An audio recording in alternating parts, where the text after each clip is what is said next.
할렐루야. 네. 네. 여러분과 함께 다시 만나게 돼서 반갑습니다. 오늘 감정정렬이라는 제목으로 함께 말씀을 나누려고 합니다.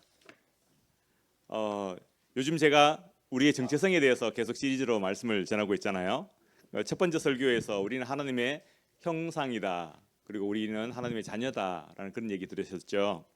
그리고 지난번에는 우리가 하나님의 형상됨을 실제 삶에서 경험하는 방법이 바로 통로가 기도다 하는 말씀드렸습니다. 그죠? 그래서 오늘은 그것과 연결된 그런 설교인데요. 우리가 우리의 삶 속에서 하나님의 그 형상됨을 경험하고 닮아가려면 어떻게 해야 될까 하는 주제로 넘어가 보려고 합니다. 일반적으로 우리가 하나님께 지음받은 사람이다라고 얘기하잖아요. 그리고 우리가 하나님의 사람으로서 세 부분으로 우리 자신을 나눌 수 있다라고 그렇게 얘기하죠. 지, 정, 의 이런 얘기 자주 들어보셨을 겁니다. 그죠? 지가 뭡니까? 지 하면 지성, 지식, 죄송합니다. 정은 감정, 그리고 의는 의지 또는 우리의 그 의지로 인한 행동, 뭐 이런 것들을 얘기하는 것입니다. 그런데 한국 사람들은 지정의 중에 어떤 것이 제일 강할까요? 그렇죠. 두말의 여지가 없습니다. 그죠? 한국 사람들은 굉장히 감정적인 그런 성향을 많이 가지고 있습니다. 그래서 지정의 중에 감정이 밑바탕을 이루고 그 위에 어떤 지성이 있는 경우가 많다고 하죠. 그래서 우리는 오늘 감정에 대해서 먼저 생각을 해보려고 합니다. 그렇다는 것은 그 다음에는 지성과 다른 의지에 대한 부분도 하겠다라는 예고편이기도 합니다. 감정은 우리가 하나님의 형상을 이루는 아주 중요한 요소 중에 하나입니다. 감정적인 사람은요, 상대방의 감성도 굉장히 존중해 주죠. 잘 이해합니다. 공감하는 능력이 뛰어나죠. 요즘 E니 F니 뭐 그런 얘기 많이 하잖아요. T인 사람들은 어떤 자신이 보고 있는 객관적인 것들만 인지하지만 F인 사람은 그 사람의 마음을 만져주고 그 사람과의 관계를 중요시 여깁니다. 그럼 교회에서도 영혼을 더 중요시 여기고 그 영혼의 상황에 관심을 가지고 그 영혼에게 다가가주는 사람, 이런 사람은 감정적인 성향을 가진 사람들이 아주 그 관계를 잘 만들어갈 수 있다는 것입니다. 또 성령 충만을 간절히 사모하고 부흥을 바라는 그런 사람들, 주로 감성적인 사람들이 그런 성향이 강하다는 것입니다. 그런데요, 우리 실제 삶에서 감정적이라는 단어는 여러분 긍정적일 때 많이 씁니까? 부정적일 때 많이 씁니까? 네, 그렇죠. 부정적일 때 우리가 많이 쓰는 게 현실입니다. 너는 감정적이야 라고 말하면요, 감정에 휩쓸리는 사람을 의미할 때가 있습니다. 화를 주체 못해서 일 처리를 제대로 못했잖아. 네가 자존심 건들린다고 해서 감정이 폭발했잖아. 너 그 욱하는 성품이 문제야. 이런 뉘앙스로 감정적이다라는 말을 쓸 때가 있죠. 또 우리는 감정이라고 얘기할 때 감정은 부정적인 감정, 긍정적인 감정이 다 있잖아요.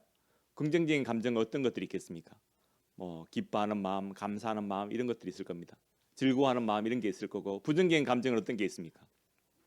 화내고 분노하고 슬퍼하고 걱정하고 이런 감정들이 있잖아요. 그런데 우리는 감정하면 뭐부터 생각납니까? 네, 부정적인 감정들이 훨씬 더 많이 떠오르는 것이 현실이죠. 세상 사람들은 그런 감정에 휩쓸려서 살고요, 감정 중에서도 부정적인 감정에 휩쓸려서 사는 것이 현실의 모습이죠. 그러나 우리는 그분들과 출신 성분이 다르죠. 우린 정체성이 다른 사람들입니다. 그래서 우리는 감정에 있어서도 하나님의 성품과 하나님의 형상을 기준으로 살아가야 됩니다. 그 기준에 정렬하는 것이 우리들이어야 합니다. 다시 말하면 그 기준에 우리가 컨트롤 되어져야 하는 삶을 살아가야 하는 것입니다. 그때 우리는 예수님 짤이라는 우리의 정체성이 빛나게 되는 것이죠. 그럼 우리는 어떻게 해야 이 감정을 잘 컨트롤할 수 있는지, 하나님 형상을 닮아가는 정체성을 확립할 수 있는지 생각해 보아야 되지 않겠습니까? 그래서 이제 우리는 본문에 들어가서 우리 감정의 정체성이 무엇인지에 대해서 한번 차근차근 생각해 보도록 하겠습니다. 오늘 시편 42편을 우리가 읽었잖아요. 42편은 여러분들이 잘 아는 시편이실 겁니다. 우리 가스펠성도 있어서 가스펠성도 한두 버전이 아니죠. 여러 버전의 42편을 노래하는 가스펠성들이 있습니다. 그런데 오늘은 저희들이 42편을 감정이라는 그런 안경을 끼고 한번 읽어보면 좋겠습니다. 다른 것들 많이 있지만 뭐 사슴이 어쩌고 하는 것들도 있지만 다 빼고 거기 나오는 감정만 우리가 한번 읽어보도록 하겠습니다. 1절부터 다시 한번 읽어봅니다. 1절 읽습니다. 시작. 하나님, 사슴이 시냇물 바닥에서 물을 찾아 헐떡이듯이 내 영혼이 주님을 찾아 헐떡입니다. 여기서 어떤 감정이 느껴지십니까? 고통스럽죠. 뭔가 좀 절박한 그런 느낌도 있죠. 또 갈망하는 그런 마음이 있습니다. 그죠? 뭐 여러 가지 감정들이 있을 겁니다. 2절 읽어보겠습니다. 내 영혼이 하나님 곧 살아계신 하나님을 갈망하니 내가 언제 하나님께로 나아가 그 얼굴을 배울 수 있을까? 근데 여기는 어떤 감정이 느껴지십니까? 여기는 갈망이라는 단어가 직접 나옵니다. 그죠? 뭔가 갈망합니다. 또 언제라는 단어는 언제 우리가 씁니까? 뭔가 기다리다가 언제쯤 될까? 뭔가 기다리기 조급하다는 거죠. 잘 못 기다리겠다는 거죠. 그럼 조급함이 있습니다. 3절 사람들은 날이면 날마다 나를 보고 너희 하나님이 어디 있느냐 하고 비웃으니 밤낮으로 흘리는 눈물이 나의 음식이 되었구나. 네, 여기서 눈물 흘리는 마음이 있습니다. 그리움이 있죠. 그런데 상실의 아픔도 있습니다. 추억을 기억하면서 가슴 아파하는 그런 마음이 있습니다. 여러분들은 과거를 기억하면서 이제는 더 이상 내 눈에 없는, 내 손에 잡을 수 없는 그 과거를 그리워하고 가슴 아파해 보신 적이 있으십니까? 4절 읽습니다. 기쁜 감사의 노래소리와 축제의 함성과 함께 내가 무리들을 하나님의 집으로 인도하면서 그 장막으로 들어가곤 했던 일들을 지금 내가 기억하고 내 가슴이 미어지는구나. 여기는 미어진다라는 말을 직접적으로 하고 있습니다. 과거에 누렸던 기쁨이 있습니다. 그런데 그것을 지금은 상실했다는 거잖아요. 그 상실한 것에 대한 그리움이 있죠. 아픔이 있습니다. 그리고 과거와 현재 사이에 놓여진 이 사람이 갈등을 겪습니다. 그래서 고통스럽습니다. 시인은 지금 여러 가지 감정들을 경험하고 있는데요. 이 경험들이 부정적인 감정입니까? 긍정적인 감정입니까? 온통 부정적인 감정 투성입니다. 그리고 그 감정들과 지금 싸우고 있습니다. 그런데 42편에만 그런 것이 아니죠. 성경에 보면요, 이 감정들과 싸우는 장면들이 여러 번 나옵니다. 우리 예수님 생각해 보십시오.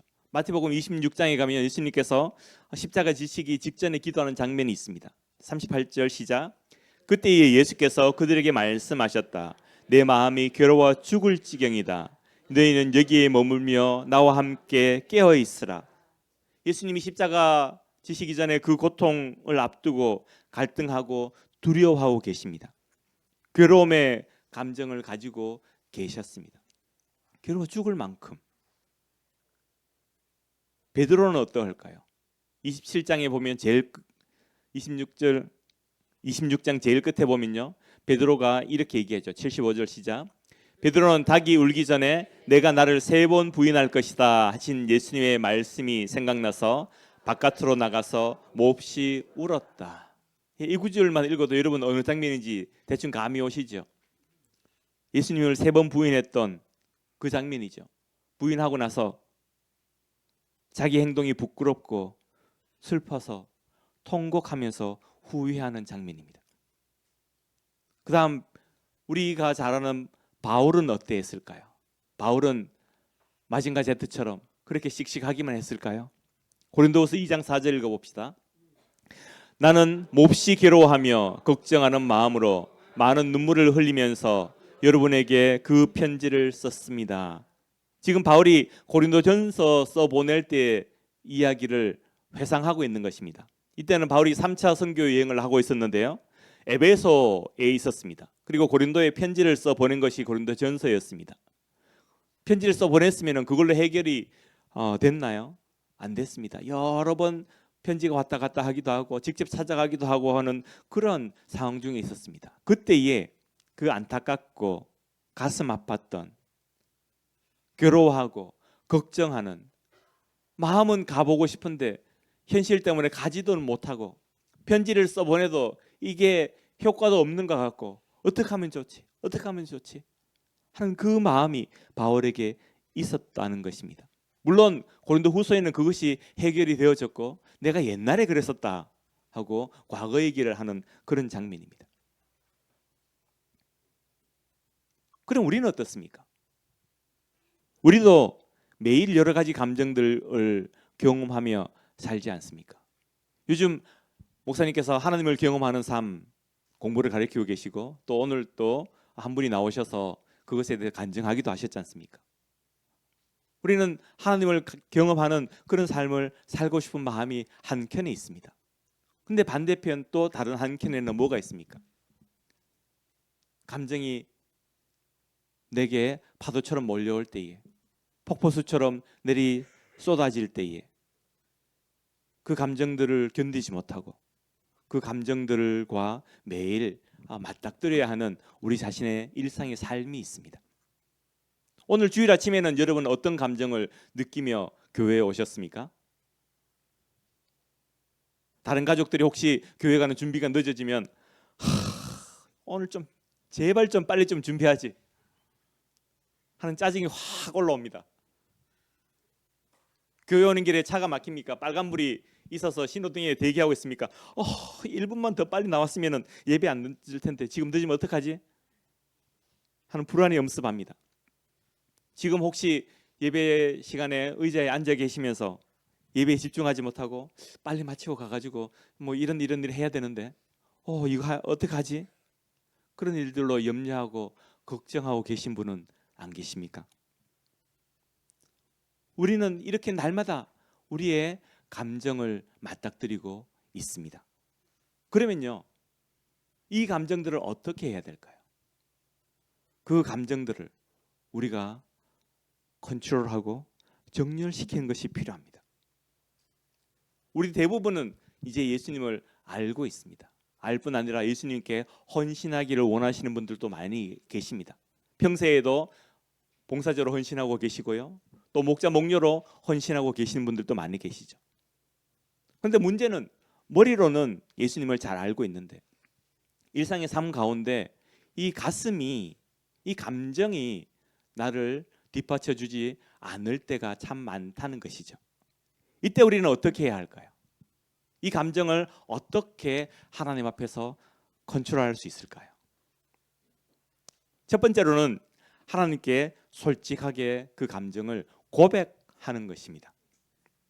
마치 42편에서 다윗이 고백했던 것처럼 먼저 하나님께 우리의 감정을 솔직하게 고백할 필요가 있습니다. 사람들에게는 우리가 뭔 채 하면 사람들이 그런 줄 알잖아요. 근데 하나님은 우리 중심을 보시는데 하나님께 채할 필요가 있습니까? 없습니다. 채한다고 해도 이미 다 보고 계시잖아요. 그러니까 솔직한 것이 가장 좋습니다. 하나님, 지금 이 순간 짜증나요. 하나님, 저 인간 미워요.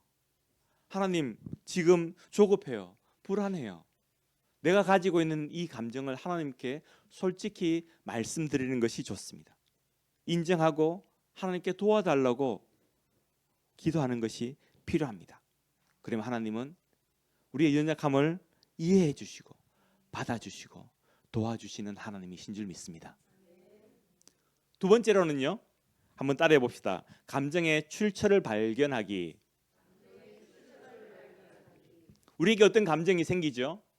그것이 부정적인 감정일 수도 있고 긍정적인 감정일 수도 있잖아요. 그러면은 그 감정이 어디서 오는지를 밝혀야 되는 겁니다. 이 감정이 하나님에게로부터 오는 감정이냐, 아니면 내 속에서부터 솟아나는 감정이냐, 또는 사단으로부터 오는 감정이냐 하는 그 출처를 밝힐 필요가 있습니다. 이 감정이 상황과 형편에 영향받아서 휩쓸려 가고 있는 감정인 것인지 하나님으로부터 흘러나오는 감정인지 우리가 우리 자신을 들여다볼 필요가 있는 것입니다. 예를 들어서 어떤 감정이 생겼어요. 분노하는 감정이 생겼어요. 분노가 무조건 잘못된 것입니까? 아니요. 예수님도 분노하신 적이 있잖아요. 성전에서 성전을 뒤집어 엎은 적도 있으시잖아요. 성경에 보면 독사의 자식들아라고 그렇게 험한 말을 하신 적도 있잖아요. 그러면은 그 말에 가지고 있는 감정의 근원이 어디냐가 중요하다는 것입니다. 내 속에서 우러나오는 분노인지 하나님께서 주시는 분노인지가 중요하다는 것입니다. 그 감정의 출처를 밝혀야 그 다음 우리가 뭘 할 수 있는 것입니다. 세 번째 따라해 봅시다. 감정을 하나님 형상 앞에 정렬시키기. 네, 정렬이 뭡니까? 그렇죠. 여러분 혹시 초등학교 때 좌우로 정렬 해보셨습니까? 네, 좌우로 정렬하면 기준 하죠. 그러면은 기준이 기준 하고 손을 믿습니다. 그러면은 그 학생 좌우로 정렬해서 이렇게 손을 뻗고 이렇게 손을 뻗고 하지 않습니까? 그렇게 정렬을 시킵니다. 반대로 앞에 계신 선생님이 기준 하고 이렇게 반대쪽으로 외치면 어떻게 됩니까? 상황이 완전히 달라지죠. 이쪽으로 쭉 서서 또 줄을 서고 하지 않습니까? 기준이 어디냐가 중요한 것입니다. 우리 감정에서도요. 기준이 어디냐가 중요합니다. 그 기준에 따라서 정렬해야 되기 때문이죠. 우리 감정에서도 우리 기분을 기준으로 해서 정렬하는 방법이 있고요. 하나님을 기준으로 해서 정렬하는 방법도 있습니다. 성도 여러분, 내 감정을, 내 자존심을 기준으로 세우고 싶을 때가 우리가 얼마나 많습니까? 그것은요 1초 만에 그렇게 결정이 되어져 버립니다. 내 속에서 뭔가 감정이 확 올라오면요 그 감정이 1초 만에 나의 기준이 됩니다. 그래서 모든 프로세스가 광속으로 착착착착착 진행돼 가지고 야라라라라라라 네 나오죠.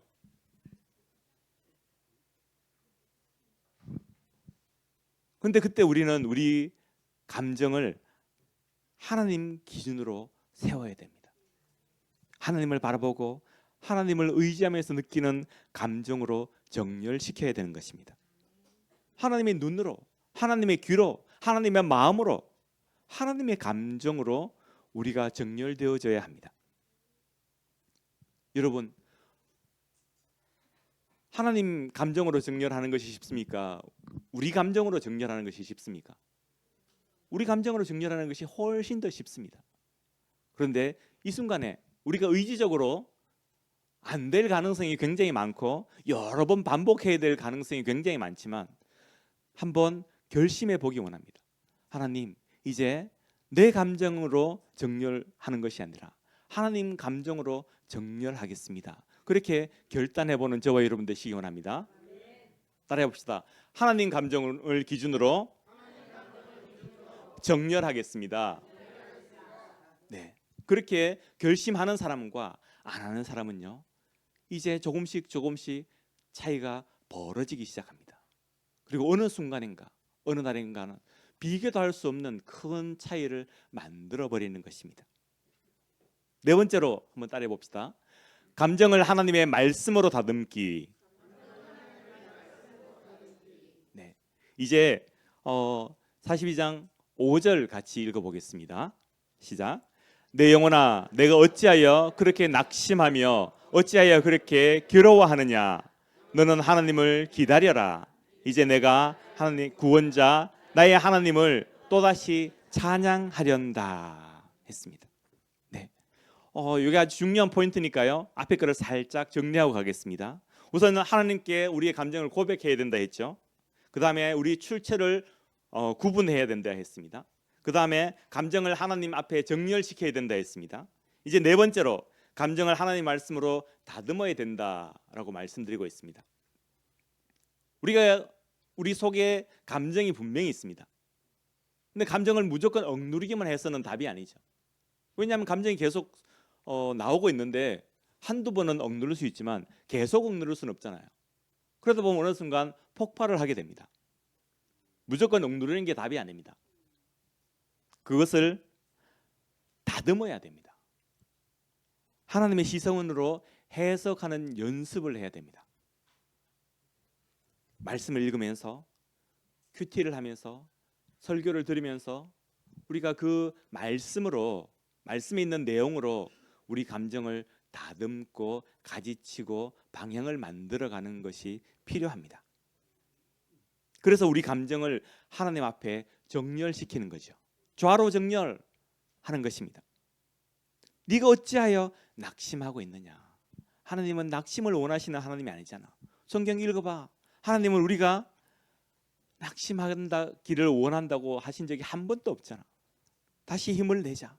하나님을 기다리자 하는 마음으로 하나님께 정렬하는 것이죠. 아, 맞다. 내 감정은 흔들릴 수 있지만 하나님은 결코 흔들리지 않는 분이잖아. 하나님은 든든한 바위 같은 분이라 했잖아. 그 말씀을 붙들자. 우리가 그 말씀에 우리를 정렬시키는 거죠. 아, 맞아.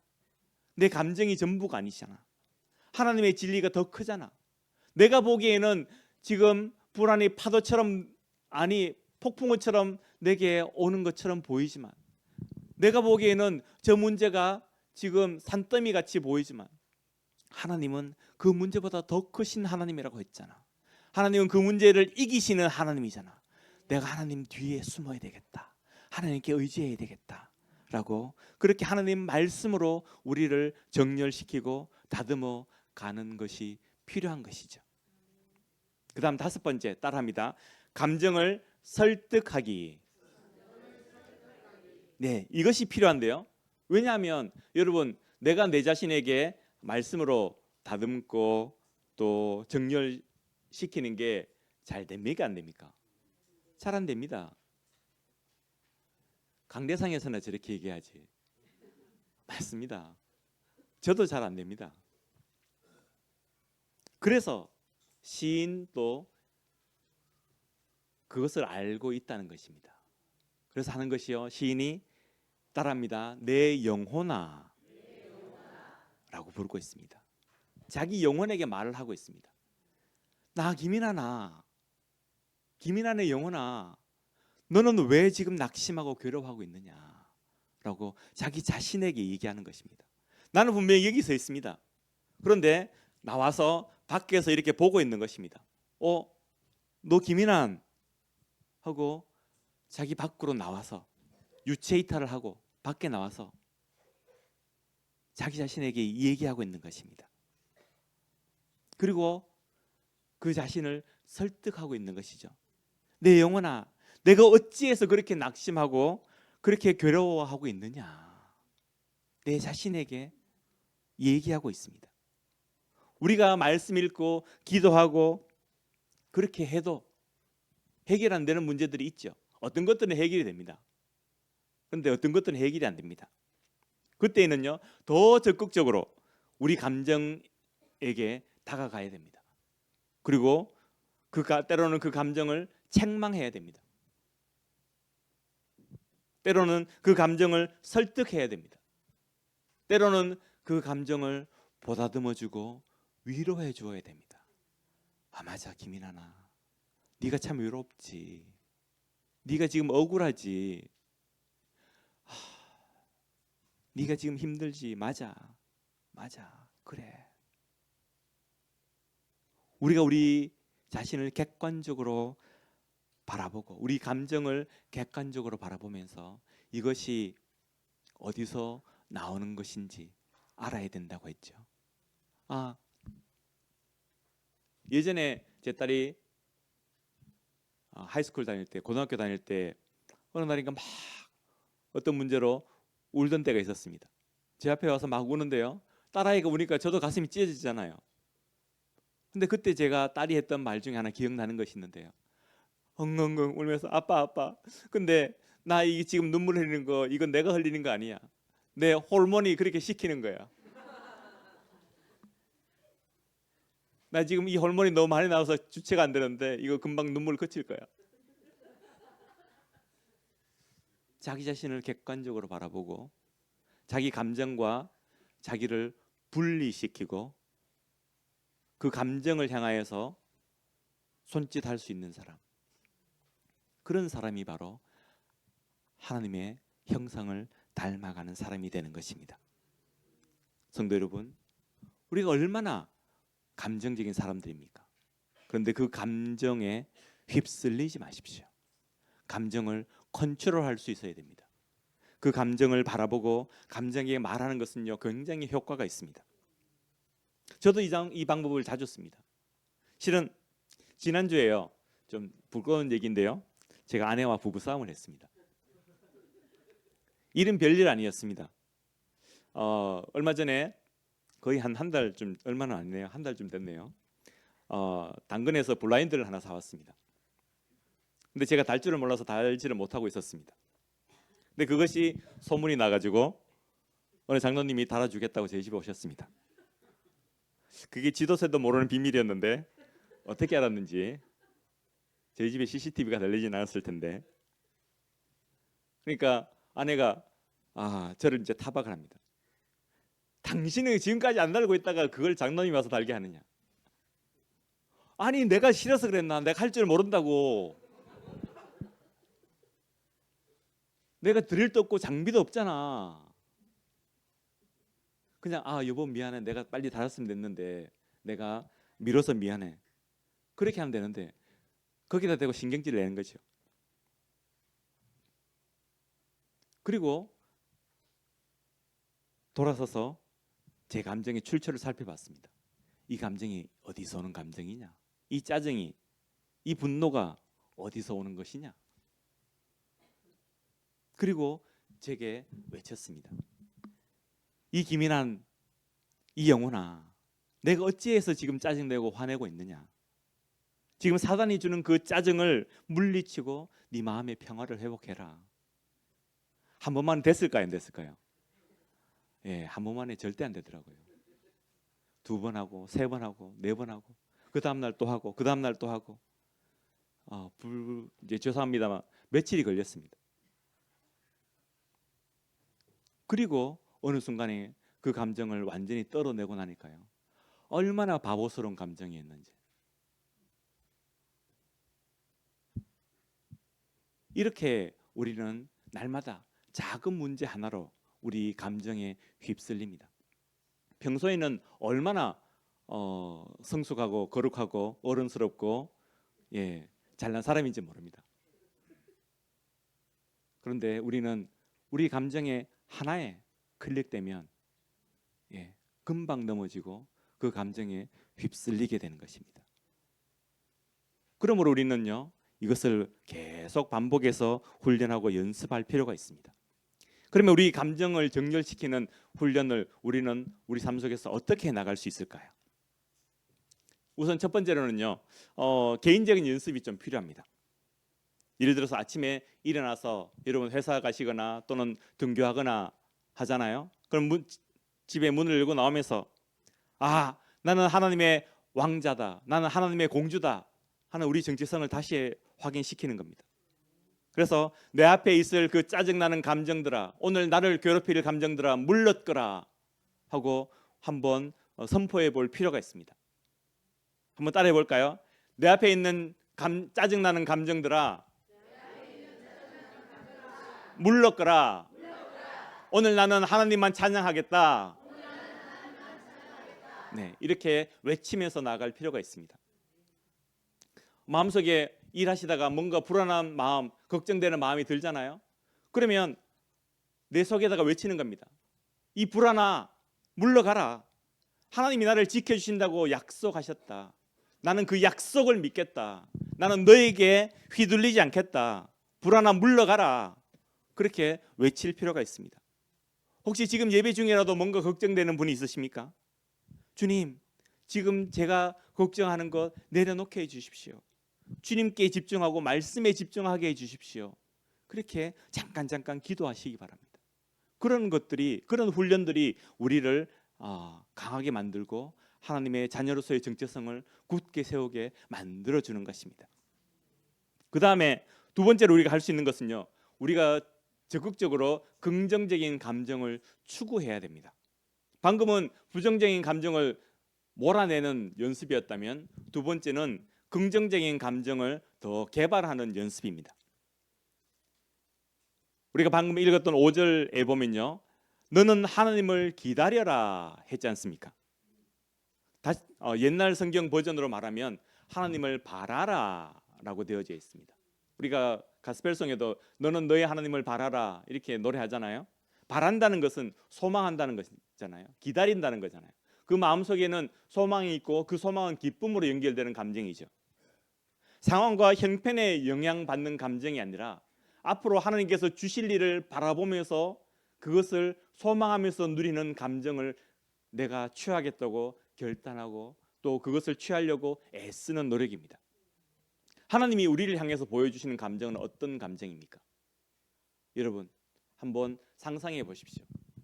하늘의 하나님이시니까 하나님께서 하늘에서 나를 내려다보고 계신다고 상상해 보십시오. 지금 하나님이 나를 내려다보실 때에 어떤 마음으로 내려다보고 계실까요? 하나님은 우리를 향하여서 어떤 기분을 가지고 계실까요? 하나님은요, 천지 창조를 하시고 여섯째 날 우리를 창조하고 나서 우리를 향해서 기뻐하고 보기 좋다고 말씀하셨지 않습니까? 또 여러분 잘 아는 스바냐 3장 17절 한번 같이 한번 읽어볼까요? 주 너의 하나님이 너와 함께 계신다. 구원을 베푸실 전능하신 하나님이시다. 너를 보고서 기뻐하고 반기시며 너를 사랑으로 새롭게 해주시고 너를 보고서 노래하며 기뻐하실 것이다 했습니다. 너를 향하여서 기쁨을 이기지 못하시며 라고 그렇게 번역되어져 있는 성경도 있지 않습니까? 하나님이 우리를 향해 바라보시는 그 시각이 맞는 거죠. 하나님이 우리를 향하여서 느끼시는 그 감정이 맞는 거죠. 그러면 그 감정으로 내가 나를 바라보고 그 감정으로 내가 친구를 바라보고 이웃을 바라보고 가족들을 바라보고 세상을 바라보고 살아야 하지 않겠습니까?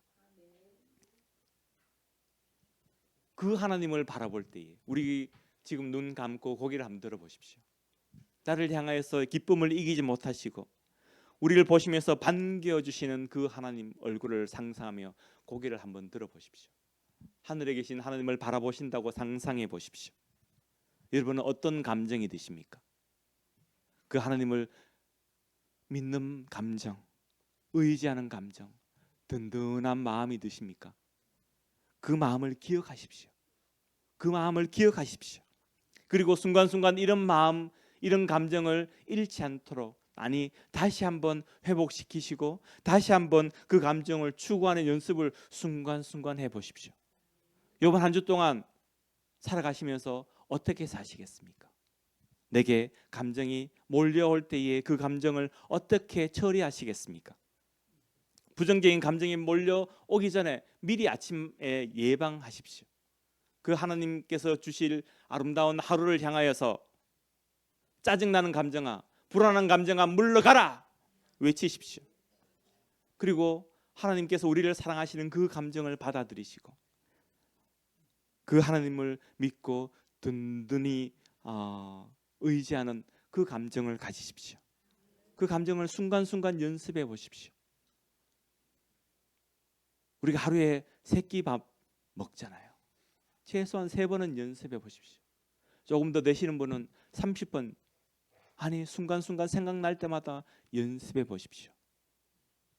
그렇게 연습하는 가운데 우리는 조금씩